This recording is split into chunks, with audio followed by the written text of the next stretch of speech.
Vamos para a mensagem dessa noite? Amém? Glória a Deus. Bom, irmãos, eu estou falando com os irmãos uma série de mensagens sobre... Qual é o tema? Sobre raízes. E até aqui tem sido bênção? Deus tem falado com você? Você tem sentido uma transformação de Deus na sua vida? Tem ou não tem?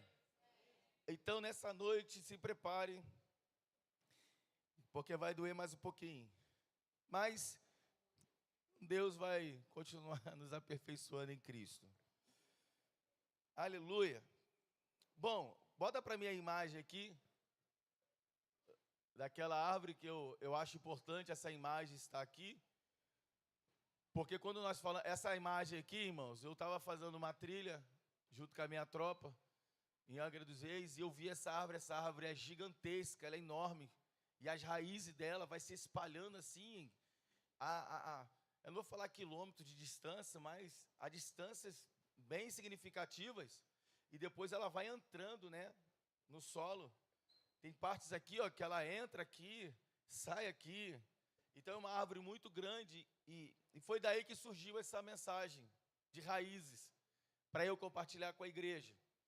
Porque quando nós falamos de raízes de uma árvore, e quando nós trazemos para a gente, para nós falarmos de raízes, nós vamos ter que mexer com a nossa árvore genealógica. Amém, irmãos?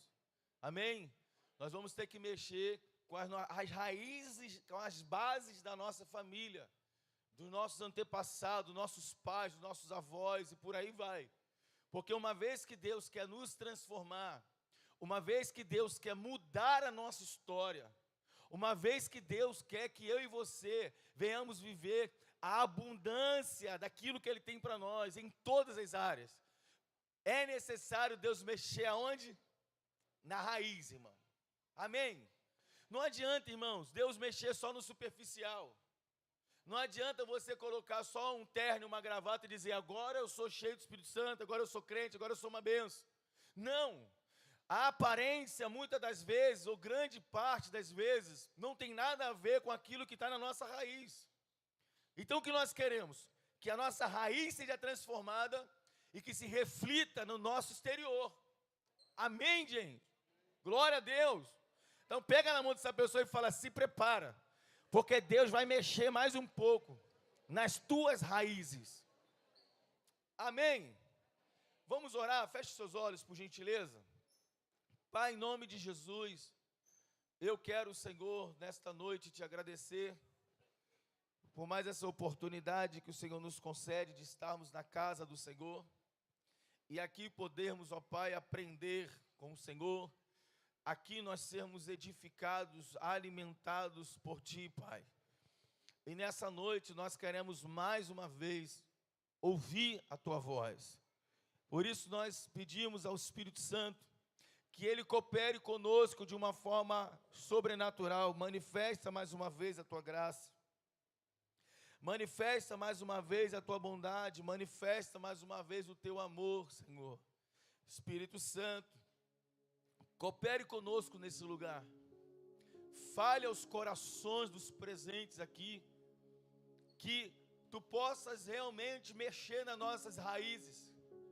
Para que venha para fora tudo que precisa vir para fora, para que verdadeiramente haja uma transformação genuína. Ó Deus, para a glória do Teu nome, nós queremos ter o nosso casamento abençoado, nós queremos ter a nossa vida financeira abençoada, nós queremos ter a nossa vida espiritual abençoada, nós queremos ver os nossos filhos sendo abençoados, mas nós sabemos, para que isso aconteça, é necessário mexermos nas nossas raízes, mexermos nos fundamentos, Senhor, da nossa fé, das nossas vidas, para que realmente haja uma cura de dentro para fora. Em nome de Jesus, fale conosco mais um pouco nesta noite. Eu peço isso a Ti, amém e amém. Bom, dentro desse tema sobre raízes, eu coloquei um subtópico aqui, um tópico. Transformando raízes familiares de maldições em bênção. Transformando raízes familiares de maldição em bênção. Pega na mão dessa pessoa e fala só: Deus vai transformar todas as raízes de maldição que você vem carregando desde os teus antepassados até o dia de hoje. Deus vai transformar em bênção. Amém? Eu já venho pregando algumas séries de mensagens. Eu falei sobre nós sermos a justiça de Deus. Você lembra dessa mensagem? Por que o pastor trouxe essa mensagem antes de se aprofundar nas raízes? Porque se você entender que você foi feito justiça de Deus em Jesus, através da morte dele na cruz do Calvário, você começa a entender que você é filho de Deus em Jesus. E se eu sou filho de Deus em Jesus, e eu fui feito justiça de Deus, logo, em Jesus, eu sou liberto, eu sou transformado. E as heranças espirituais que me perseguem, elas terão que sair da minha vida, para que eu possa verdadeiramente usufruir de todas as heranças que Deus tem para mim. Amém, gente? Amém? Eu estou muito feliz com tudo que Deus está fazendo, porque eu estou percebendo que Deus ama muito essa igreja, irmãos. É de verdade. Deus ama muito essa igreja. Deus ama tanto essa igreja que Ele está trazendo mensagens poderosas sobre esse lugar. Deus está nos dando a oportunidade de nos limparmos para a gente viver algo lindo com Deus, irmãos. Amém, gente? Amém? Eu lembro que quando Caim e Abel trouxeram uma oferta diante do Senhor, há um mistério na oferta, no dízimo. Por mais que você não acredite, é um direito que você tem não acreditar. Mas há um mistério espiritual na oferta. Porque quando Caim e Abel vêm trazer ofertas diante de Deus, a Bíblia diz que Abel separa dos frutos da terra o melhor. Aquilo de melhor que brotou daquilo que ele cultivou, ele viu o mais bonito e disse: isso aqui eu vou levar para Deus. Aí Caim viu Abel lá separando a sua oferta, todo feliz. Vou levar, acho que Abel estava até cantando essa música aí: por onde eu for a tua bênção me seguirá. Preparou a sua oferta e foi levando para Deus. Aí Caim está olhando. Caim olha para Abel levando uma oferta e diz: vou levar uma também. Aí vem. Aí Abel chega diante de Deus, deposita a sua oferta. Aí o texto vai dizer assim, ó: e o Senhor Deus recebeu com alegria. Olha o mistério disso aqui: Abel e a sua oferta. Primeiro Deus vai receber Abel, depois Deus vai receber a sua oferta.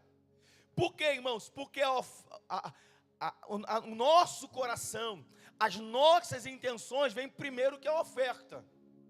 Porque antes da oferta chegar no altar, Deus já sondou nossos corações.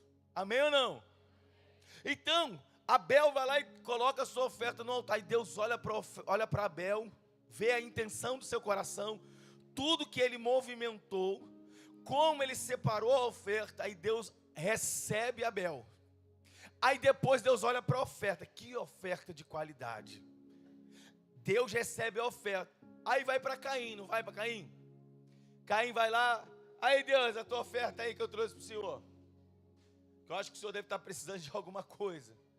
Aí Deus olha para Caim e o texto vai dizer: e o Senhor Deus rejeitou Caim e a sua oferta. Aí a Bíblia Sagrada vai dizer que Caim olha para Abel e salta de Caim um sentimento de inveja. Quando o sentimento de inveja solta de dentro de Caim, porque Deus elogiou Abel, porque Deus recebeu Abel, Deus recebeu a sua oferta, isso despertou um sentimento de inveja em Caim. Quando esse sentimento de inveja brota em Caim, Caim vai olhar para Abel e aqui na mente dele ele está assim, ó: vou matar Abel. porque Deus recebeu ele e a sua oferta. Não gostei disso. A inveja é um sentimento muito ruim, gente. Porque a inveja faz você querer ser quem você não é. A inveja faz você querer ter o que você não pode ter. A inveja faz você desejar aquilo que você não pode ter. Então, Deus olha para Caim e Deus vai fazer um gabinete pastoral com Caim. Deus vai falar para Caim: Caim, quero bater um papo contigo. Gabinete. Caim chega no gabinete, Deus fala para ele: está acontecendo alguma coisa? Ele: não, senhor. Deus fala para Caim: Caim, o pecado jaz à tua porta. Um erro que a gente comete. Deus fala para Caim: o pecado jaz à sua, cabe tu dominar sobre ele.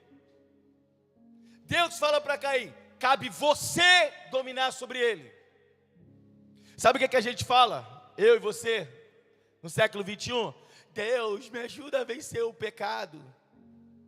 Deus me ajuda a largar a prostituição. Deus, sabe o que Deus falou para Caim? Cabe você dominar sobre ele, porque ele está batendo na tua porta. Só que Caim abre a porta do seu coração e deixa o pecado dominá-lo.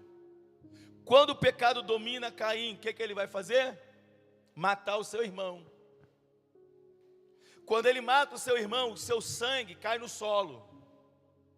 Quando o sangue de Abel cai no solo, quem foi que fez a terra? Deus criou a terra. O sangue de Caim, de Abel, vai chegar diante de Deus. Deus desce a terra e fala para Caim: Caim, cadê teu irmão Abel? Não sei. Como tu não sabe? O sangue do teu irmão clama diante de mim. A partir daquele momento, o pecado de Caim vem à luz. Caim vai ser expulso do Éden. Caim vai receber uma marca, um selo que ninguém sabe. Isso é um mistério escondido em Deus. Mas ele é lançado para fora do jardim de Deus. E agora ele vai viver a sua vida. De Caim vai sair uma geração de homens e mulheres, que quando você vai ler lá na genealogia de Gênesis, vai sair uma geração de homens e mulheres promíscuos, imorais, amantes do pecado, pessoas que desejam pecado, se relacionar com o pecado, e vai só crescendo essa geração, a ponto de Deus olhar para a terra e dizer: se tornou um amante do pecado, um homem ele quer o pecado.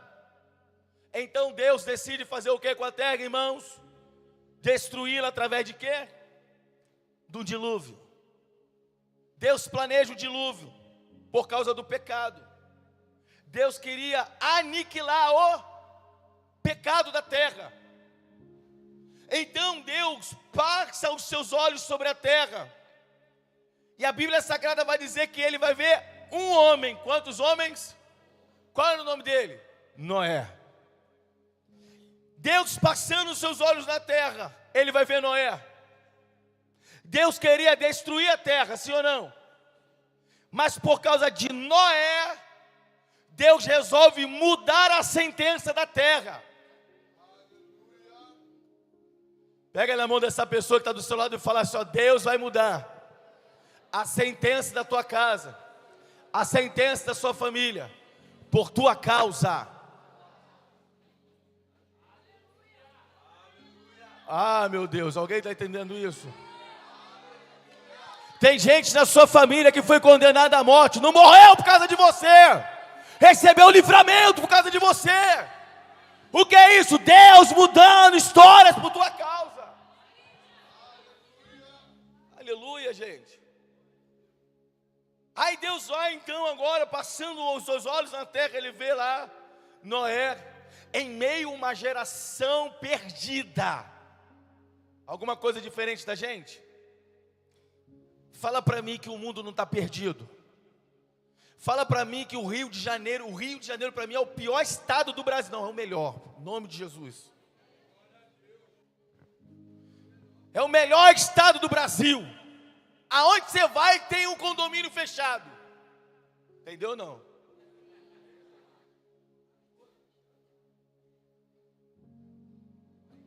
Corrupção generalizada política das autoridades. Ninguém tem interesse em acabar com os condomínios fechados, porque é lucrativo, todo mundo ganha.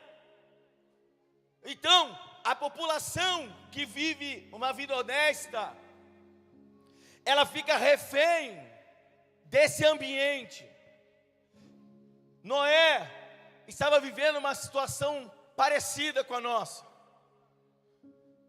Por causa da geração de Caim, as pessoas estavam amantes do pecado.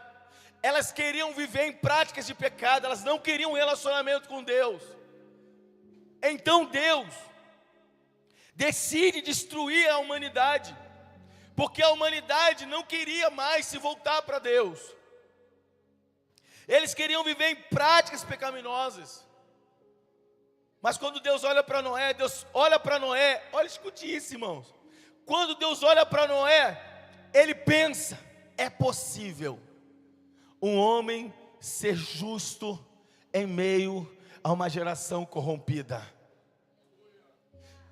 Irmãos, não tem esse negócio de que, eu fiz porque todo mundo fez. Você é tão pecador quanto eles.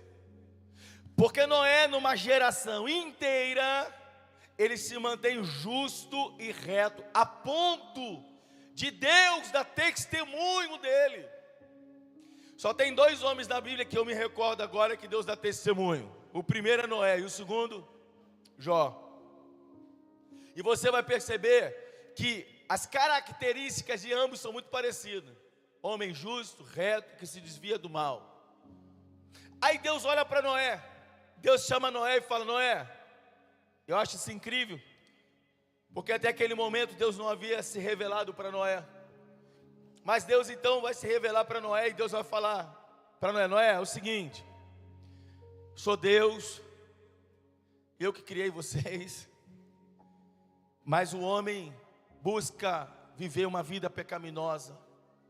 Os homens estão buscando viver longe dos meus caminhos. Os homens estão querendo viver uma vida que eu não preparei para que eles vivam. Então, por causa disso, eu vou destruir a humanidade toda. Mas você, eu vi que tu é um homem reto. Eu vi que você é um homem justo. Eu vi que você se desvia do mal e você busca conduzir a sua casa da mesma forma. Então, Noé, eu vou mandar um juízo sobre a terra. E no juízo que eu vou mandar sobre a face da terra, todos irão morrer. Porém, tu e a tua casa serão salvos. Noé fala para Deus: o que o Senhor quer de mim? Você vai construir uma arca, uma embarcação. Enquanto você constrói, anuncia o juízo, porque ele virá. Se alguém se converter, será salvo. E Noé vai demorar cerca de 130 anos. Quantos anos, irmãos? 130. O camarada começou. Irmão, eu nem sei de onde ele tirou tico-tico. De onde ele tirou aquelas serras. Nem sei se tinha isso naquela época. Eu sei que Noé começou, corta a árvore, puf, limpa a árvore, faz madeira, bota, pum. A arca que Noé construiu, além de ampla, ela tinha 3 andares. Porque nos 3 andares ele precisava separar os animais carnívoros dos animais herbívoros.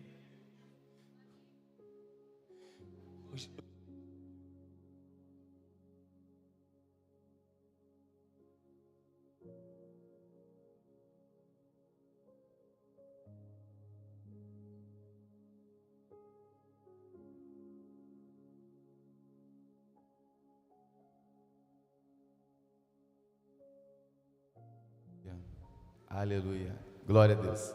Eita, meu Deus. Isso aqui é microfone de cantor, irmãos. Eu sou cantor não, eu sou pregador.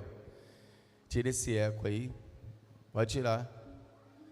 Ei, som. Ei, meu Deus. Ei, glória a Deus. Tá dando para me entender bem aí? Tá? Que aqui tá meio estranho, mas Deus vai dar vitória.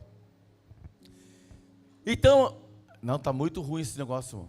Melhor é que o meu retorno aqui, eu não consigo pregar assim não. E melhor esse microfone para mim, hein? Por favor, tira um pouquinho desse grave.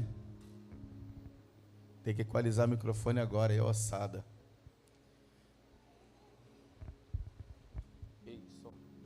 Vê esse aqui para mim.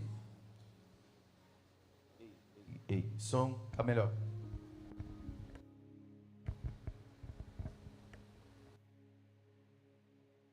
Ei, som, amém. Então Noé teve que construir uma arca de quantos andares? 3 andares, para poder separar os animais, e ele ia ficar em um andar com a sua família. Você pensa que Noé ficou 130 anos, queridos, construindo essa arca. Enquanto ele construía essa arca, as pessoas iam olhando, e Noé dizia para as pessoas: Deus vai enviar um juízo sobre a terra. Por isso eu estou construindo essa arca. É mais ou menos o que a igreja faz hoje. A gente olha para as pessoas e fala: olha, Jesus está voltando, Jesus te ama, Ele quer te salvar, Ele quer mudar a sua história de sua família. E o que as pessoas fazem com a gente? Que nada, vou curtir a vida mais um pouco. Por quê? Porque elas não acreditam que Deus há de enviar um juízo. Só que o que eles não sabem é que Deus já fez isso outras vezes. Que isso não é uma novidade. Deus já trouxe juízo para a terra algumas vezes. Lembra de Sodoma e Gomorra? O que Deus trouxe sobre Sodoma e Gomorra? Juízo. Fogo e enxofre caiu do céu. Consumiu as pessoas de Sodoma e Gomorra por causa dos seus pecados.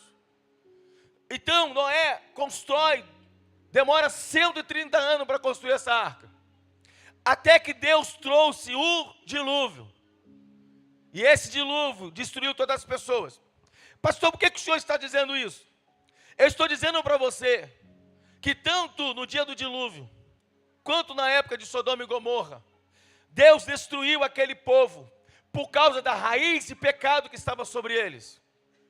Deus destruiu aquele povo porque eles não queriam abrir mão das suas raízes pecaminosas. Eles queriam viver numa prática pecaminosa, e isso foi abominável aos olhos de Deus.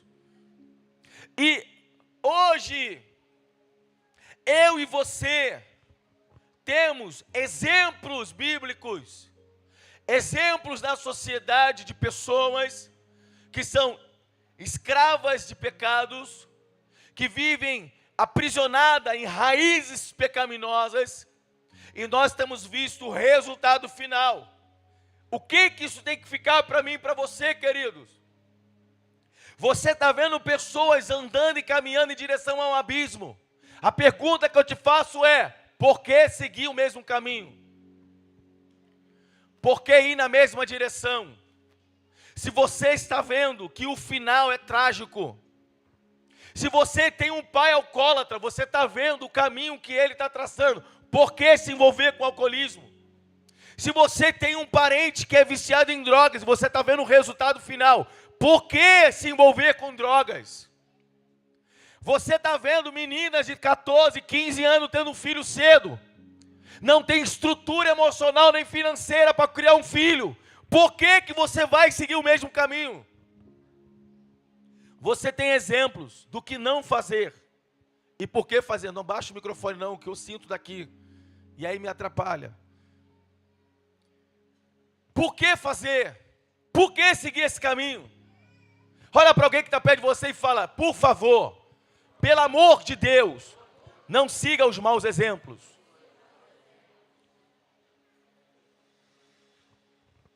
Até aí tudo bem, queridos? Então, eu fiz toda essa alegoria. Eu fiz toda essa alegoria para mostrar para você que a raiz do pecado de Caim levou a terra a um juízo. A raiz de pecado de Sodoma e Gomorra levou Sodoma e Gomorra a juízo. E por que Deus vai livrar a gente do juízo?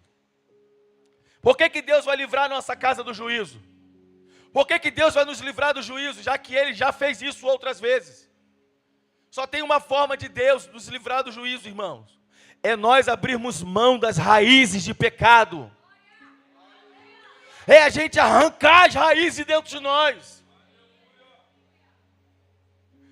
Aí eu coloquei aqui uma definição para você entender sobre o que é maldição, ou o que é raiz pecaminosa.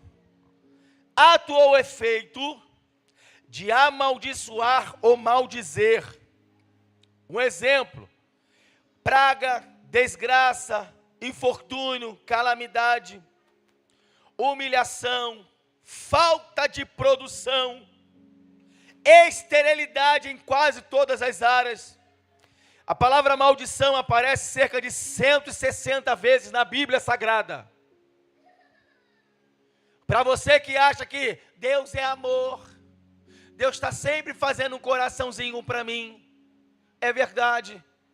Mas o amor de Deus, irmãos, presta atenção nisso, ele está na mesma balança do seu juízo.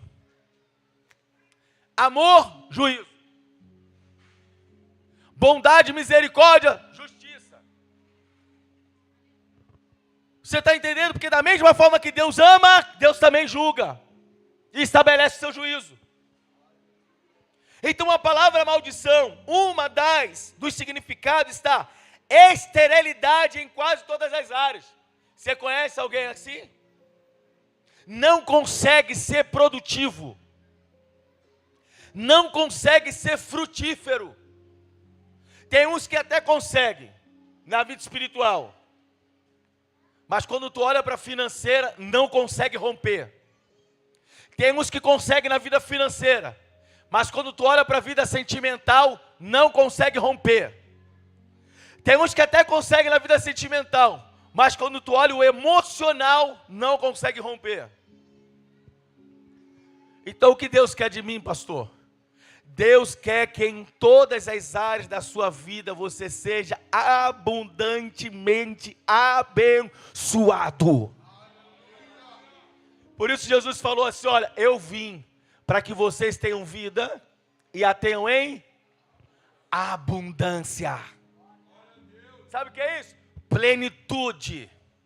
Você ser pleno em todas as áreas de sua vida. E o que é bênção? Tá pronto que bênção a gente ama demais. O que é bênção? O significado da palavra bênção é exaltação, ser elevado, é ser produtivo em qualquer área da sua vida, é ser próspero, é ser vitorioso em Deus.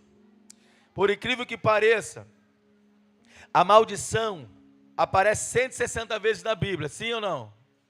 Você pegou isso? Você está anotando isso? Mas sabe quantas vezes a palavra bênção aparece na Bíblia? 430 vezes. Para cada maldição, a bênção é 4 vezes mais.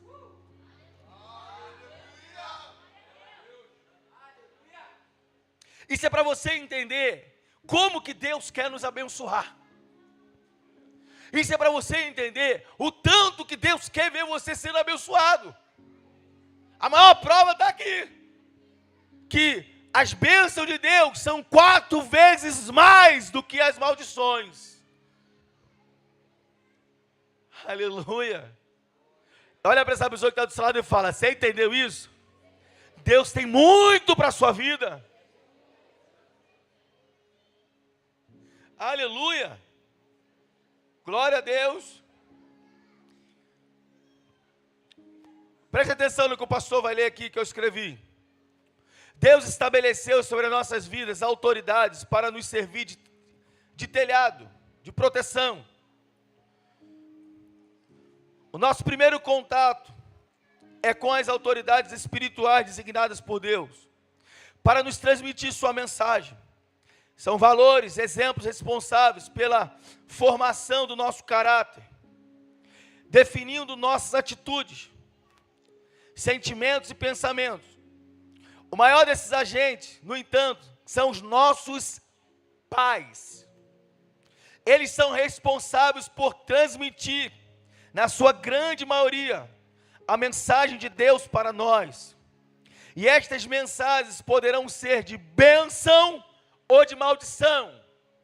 A primeira coisa que eu coloquei aqui, dessa raiz familiar, que os responsáveis, as primeiras autoridades espirituais que Deus colocou sobre nós, são os nossos pais. A maior autoridade sobre a sua vida não é o presidente da república. A maior autoridade sobre a sua vida não é o pastor. A maior e a primeira autoridade que Deus colocou sobre você foi os seus pais. Uma vez que você quebra essa primeira autoridade, esse princípio que Deus já colocou sobre você, você já começa a entrar sob um jugo de maldição. Deu para entender isso? Porque aos nossos pais, ou melhor, todo líder, ele está revestido por uma autoridade dada por Deus. E no caso dos nossos pais, a autoridade que eles recebem tem uma amplitude em todas as áreas. Então, aquilo que nossos pais fazem, aquilo que nossos pais falam, aquilo que eles desejam, aquilo que eles liberam sobre os filhos, são sementes. E essas sementes, em tempo determinado, se tornarão uma árvore frutífera. Seja a semente de bênção, seja a semente de maldição. O que você precisa entender é que alguma dessas sementes vai germinar. E aí, eu quero aqui rapidinho chamar a atenção de você que é pai, você que é mãe. Cuidado das palavras que você libera dentro de casa. Cuidado com as palavras que você libera sobre os seus filhos. Porque amanhã ele será uma árvore que você liberou semente sobre eles. Se você está sempre dizendo que seu filho não vai dar em nada, que seu filho é um vagabundo, que seu filho é um ladrão, seu filho é traficante, seu filho é malandro, seu filho é safado, você está só liberando sementes. Uma hora essa semente vai germinar na terra. E quando germinar na terra, você vai ver a árvore. E sabe quem vai comer do fruto? Você. Porque você é a primeira autoridade que Deus estabeleceu sobre a família. Você tem autoridade. Fala assim comigo, pais. Eu tenho. Mais forte. Eu tenho autoridade para abençoar e para amaldiçoar os meus filhos. Você entendeu, pai? Você entendeu, mãe? Você tem autoridade. Não interessa se o menino tem característica de alguém que você não gosta da família. Se você já está vendo que tem característica, que você fica, você é igual ao seu tio, não prestava para nada. Olha a semente que você está lançando. Se é igual aquela tua tia desmiolada, olha a semente que você está lançando. Se aí puxou o avô, só Deus na vida daquele avô, olha a semente que você está liberando. Só que aí vai virar uma árvore, tá? E quem vai comer esse fruto vai ser você. Então, nós precisamos compreender essa verdade, de que Deus nos outorgou a autoridade. E nós precisamos saber utilizar essa autoridade em nosso favor. Amém? Se você está olhando para o menino, você está vendo nele característica de alguém que você entendeu que carregou uma maldição, o que você vai ter que fazer? Mexer na raiz. Você entendeu isso? Você vai ter que mexer na raiz. Para quê? Para que o menino não se torne uma árvore como a outra que você viu.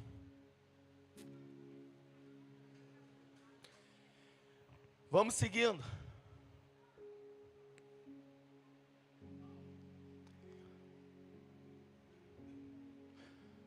Por exemplo, se a mensagem que recebemos de nossos pais, na mais tenra infância foi, você nunca faz, eu deixei até anotado aqui, eu pulei até eu falei primeiro antes de ler aqui. Você nunca faz nada direito, você não consegue me agradar, você não vai conseguir ser feliz.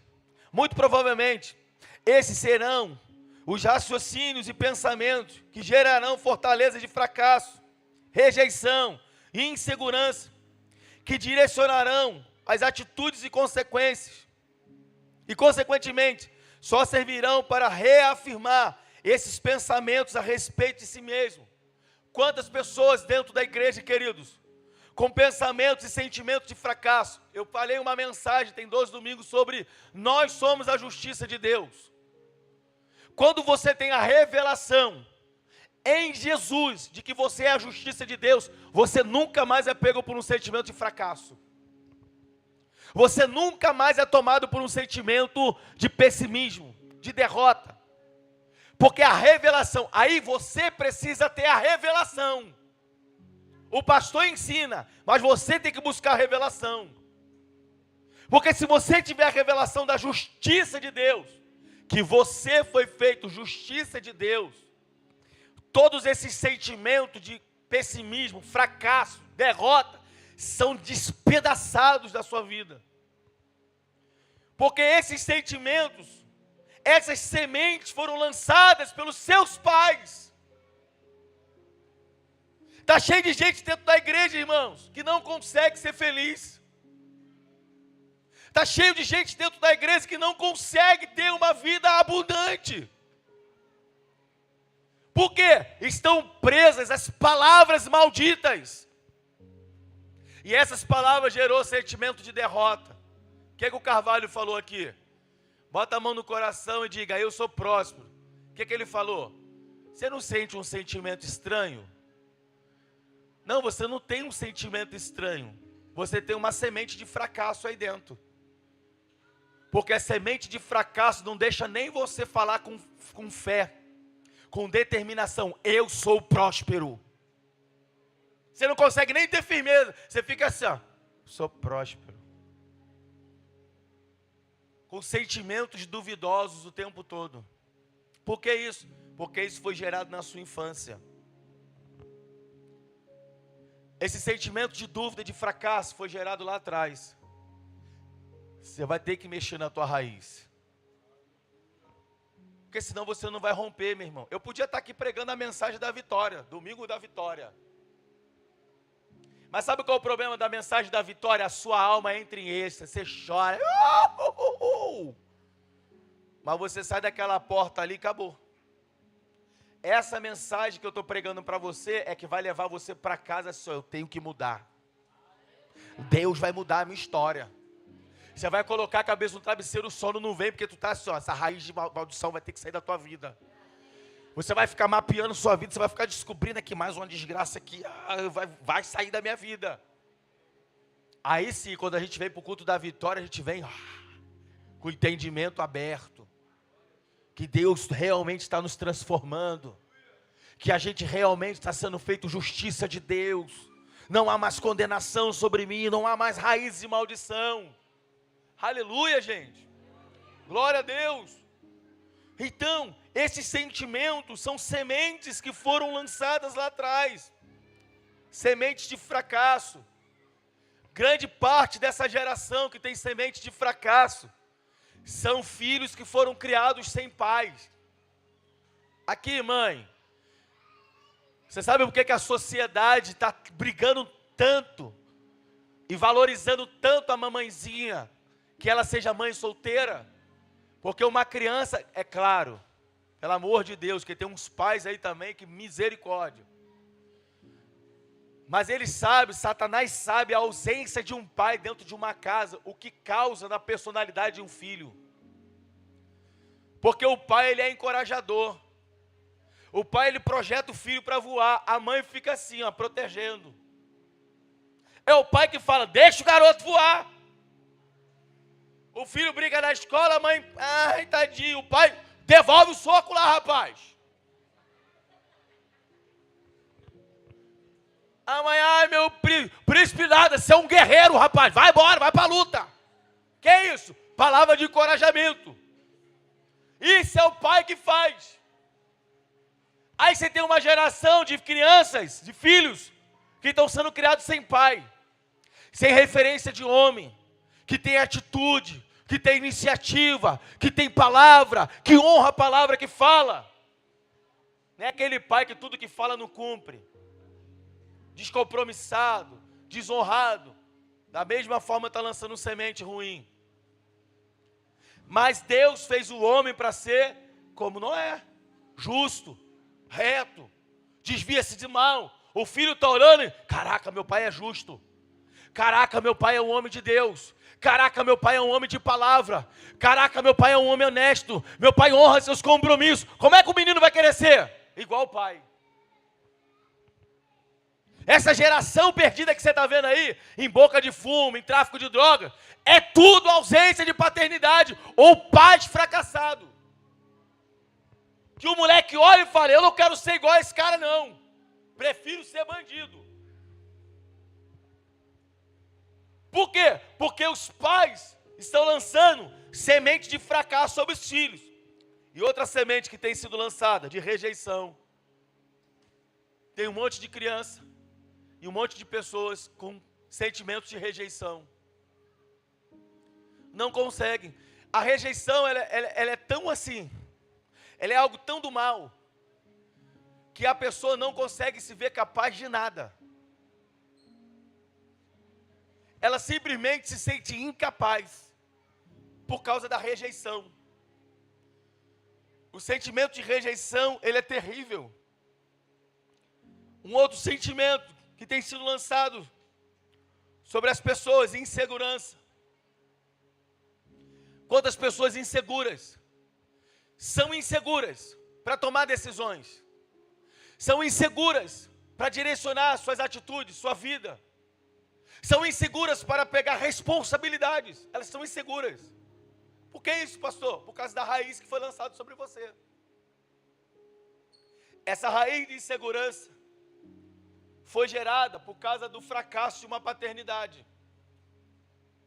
Aí veio a raiz da insegurança.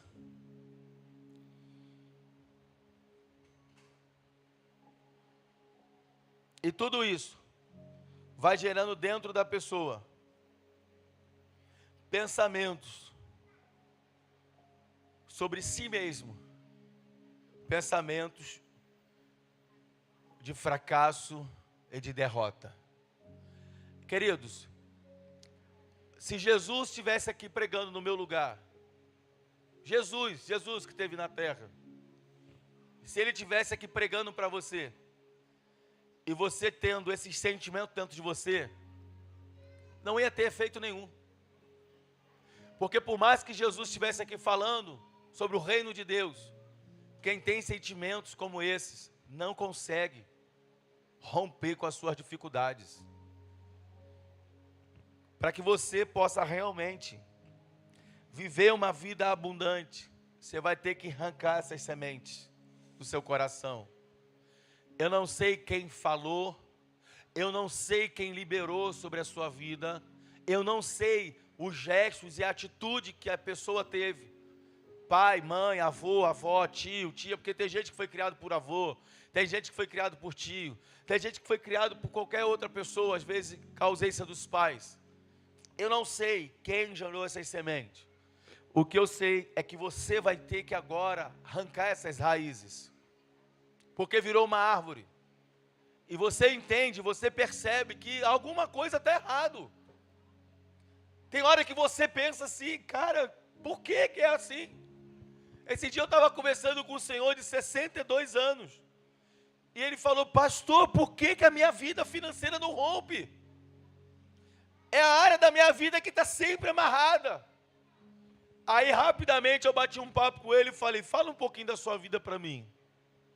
Sua vida financeira, fala para mim um pouco de sua vida religiosa, da sua raiz familiar. Aí ele foi falando, pastor, Eu já fui pai de santo. Uau! Eu falei, então, está explicado a raiz de fracasso financeiro de sua vida. Porque você fez muitas oferendas. Você arriou muitas oferendas para as trevas com o seu dinheiro. E agora o seu dinheiro está amarrado às trevas. E você pode olhar para todos os terreiros, todas as pessoas que frequentam o terreiro. De 100 tu tira um que tem uma vida próspera. O restante, tudo tem um espírito de miséria em casa.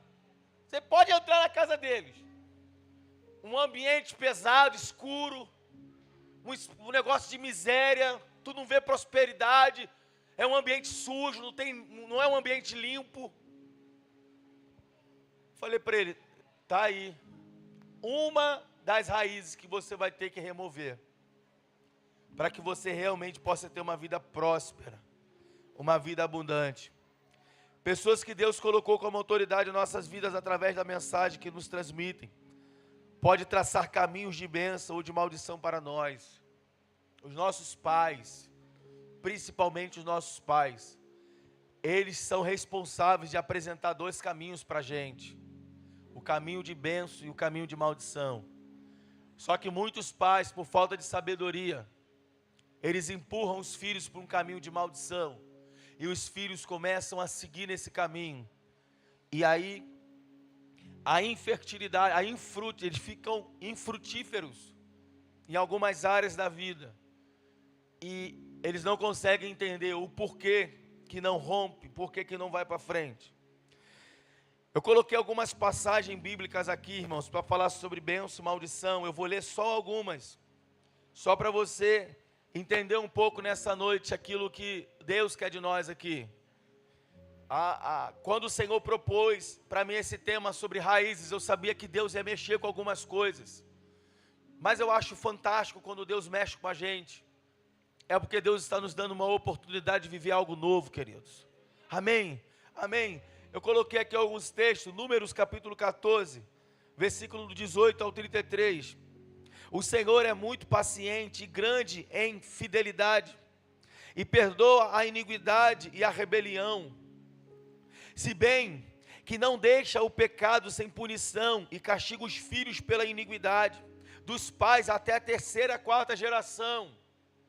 Deus castiga a iniquidade dos pais sobre os filhos, da terceira até a quarta geração.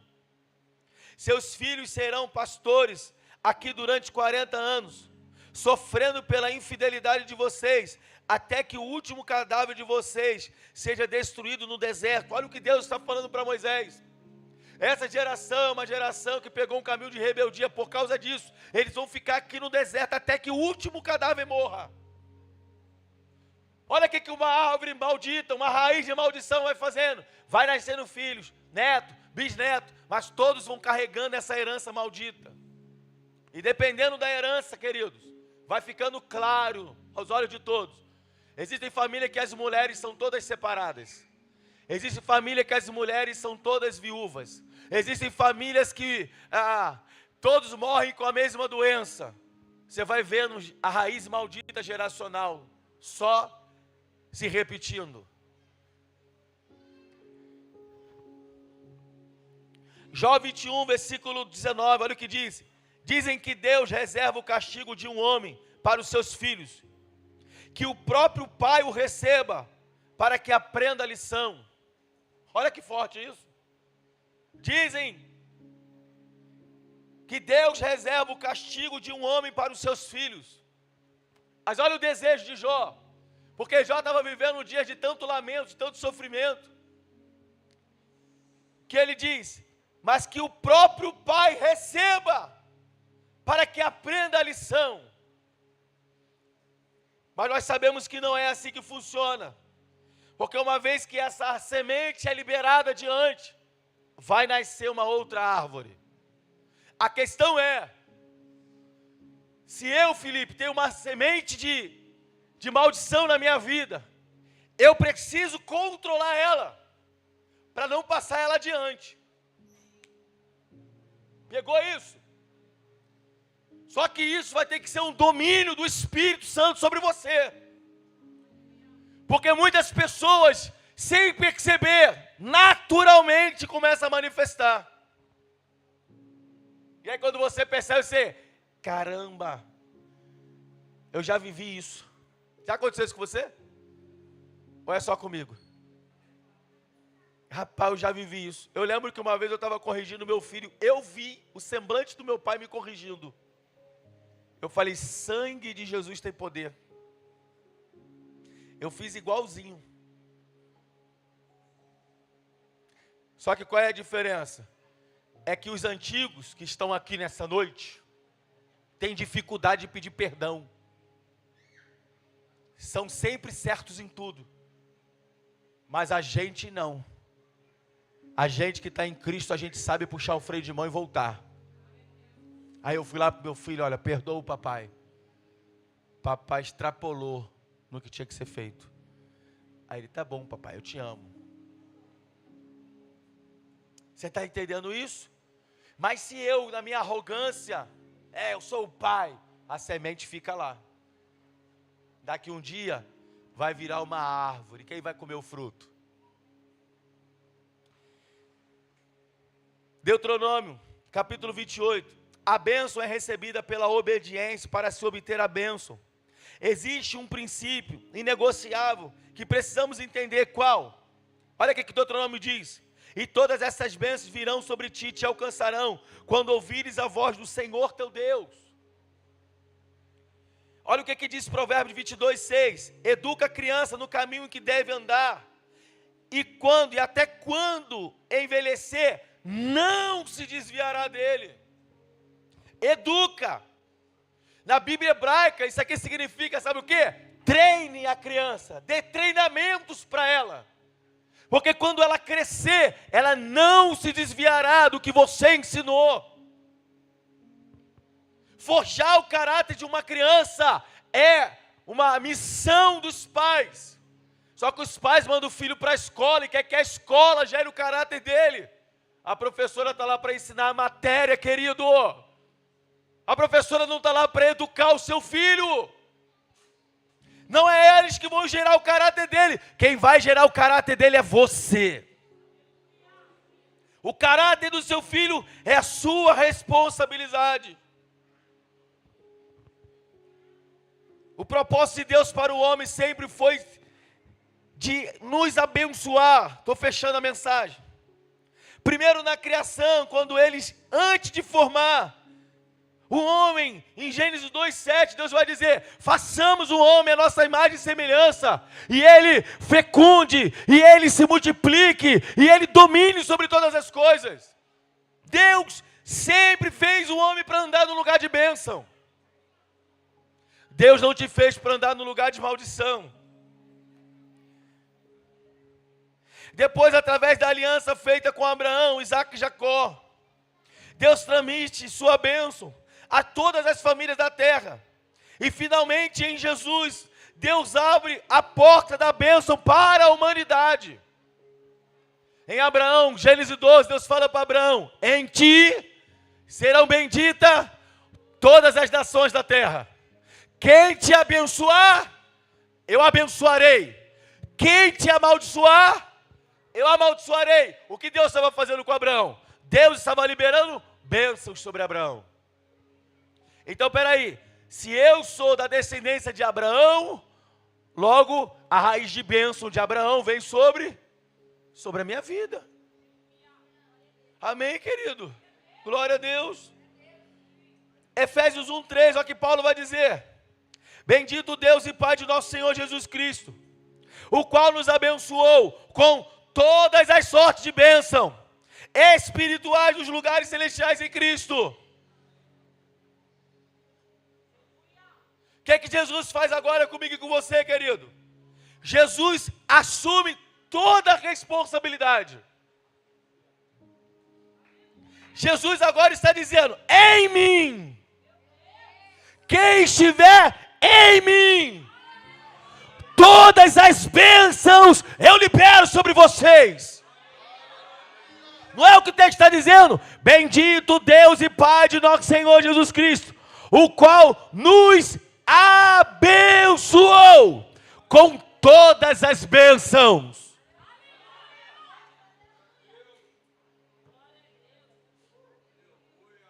Agora, para eu acreditar nisso, essas heranças, essas raízes, esses frutos têm que ser arrancados do meu coração. Porque aí eu vou olhar para esse texto com uma outra ótica, Felipe. Eu não vou olhar, será? Por que eu não consigo viver? Por que na minha vida está sempre algo dando errado? Porque você tem sementes de heranças de maldição. Mas quando essas sementes são arrancadas, as raízes são tiradas, aí você olha para esse texto e você vai dizer: bendito seja o Deus e Pai de nosso Senhor Jesus Cristo, no qual me abençoou com todas as sortes de bênçãos espirituais nos lugares celestiais. Eu sou abençoado, a minha casa é abençoada, o meu casamento está abençoado, a minha vida profissional está abençoada, os meus filhos são abençoados, tudo na minha vida é abençoado. Pastor, peraí então, deixa eu entender um negócio aqui. Isso quer dizer então que eu nunca mais vou ter luta? Não. Porque as lutas fazem parte do forjar de Deus no nosso caráter cristão. Quem é que forja o caráter dos filhos? O Pai. Quem é que forja o caráter dos filhos de Deus? O próprio Deus. Então, as provações fazem parte do caráter que Deus está construindo em nós. Mas mesmo Deus construindo esse caráter em nós, nós passamos por situações adversas, por dificuldade, mas a gente tem uma outra ótica, querido. Não é mais de pessimismo, não é mais de derrota, não é mais de fracasso. Não, a gente entende, não, Deus está provando a minha fé e eu serei aprovado. Deus está forjando o meu caráter e eu serei aprovado. Você não fica mais, Deus me abandonou, Deus não gosta mais de mim. Tudo isso são sentimentos de pessoas com raízes de fracasso. Porque você entra num período de provação, você já acha que Deus não quer mais nada contigo. E não é isso que Jesus deixou escrito. Jesus falou: no mundo vocês terão aflições, mas tem de bom, porque eu venci, vocês também vencerão. Você vê sentimentos de fracasso em Jesus? Você vê dúvidas em Jesus? Não. Ele está dizendo: eu venci. Peraí. Por que Jesus está dizendo eu venci? Você já parou para analisar o texto? Porque ele está dizendo para os discípulos: olha, eu venci o mundo. Vocês também vencerão. Mas como que ele está dizendo que venceu se ele nem tinha passado pela cruz ainda?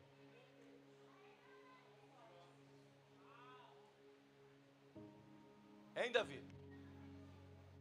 Como que Jesus estava falando para os discípulos: eu venci o mundo, vocês também vencerão, se ele não tinha passado pela cruz ainda? Aí você começa a entender que realmente não existia sentimento de fracasso em Jesus. Jesus sabia o que estava por vir. E ele já estava dizendo para os discípulos: eu vou vencer o que vier. Pode vir o que vier, eu vou vencer. E vocês também vencerão. Alguém está entendendo isso? Independente da tribulação, da luta que vier sobre você e sobre a sua casa, Jesus estava dizendo para os discípulos: o que vier eu vou vencer, o que vier eu vou vencer, e vocês também vencerão. Aleluia! Aleluia! Escute, Jesus estava dizendo já sobre a cruz. Jesus estava prevendo já a sua morte na cruz. E ele estava dizendo: eu vou vencer. Eu nem sei a luta que você está passando ou que você passa. O que eu tenho para dizer para você é: você vai vencer. Olha para alguém que está do seu lado e fala: levanta a cabeça. Você vai vencer. Vai falar para o outro, fala para o da esquerda, para o da direita, para o de trás, para o da frente. Fala, você vai vencer, levanta a cabeça. Você vai vencer. Você vai vencer, eu nem sei o que é, mas eu sei que você vai vencer.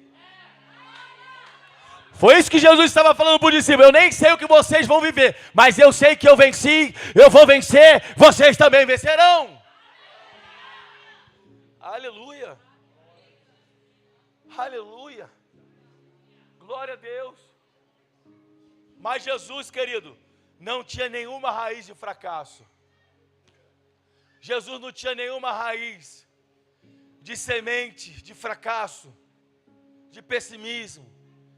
Não, Jesus tinha o seu coração totalmente curado. Totalmente. Você vai perceber que na cruz, quando ele está ali sendo crucificado, que ele fala, Deus meu, por que me desamparaste? Ali não é sentimento de fracasso. Ali era uma realidade do que estava acontecendo, era real. Jesus estava levando sobre si o pecado da humanidade. E Deus, por ser um Deus santo, Deus não tem comunhão com o pecado. Então naquele momento Deus se afasta de Jesus, por causa do pecado da humanidade. É nesse momento que ele se afasta, e Jesus percebe a desconexão. Sacou? Porque Jesus, ele e o Pai eram um, colado. Eu e o Pai somos um, o que eu vejo o Pai fazendo eu faço.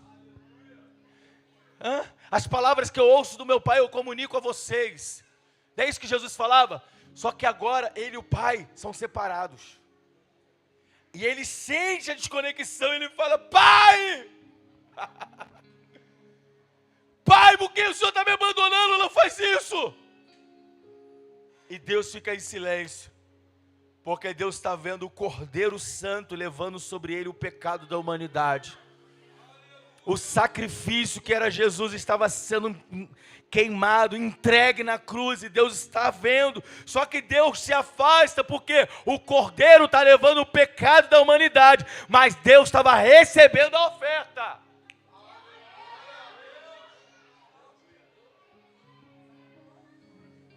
Aí quando ele diz, está consumado, a oferta é entregue. Aí como que Deus mostra que ele recebeu?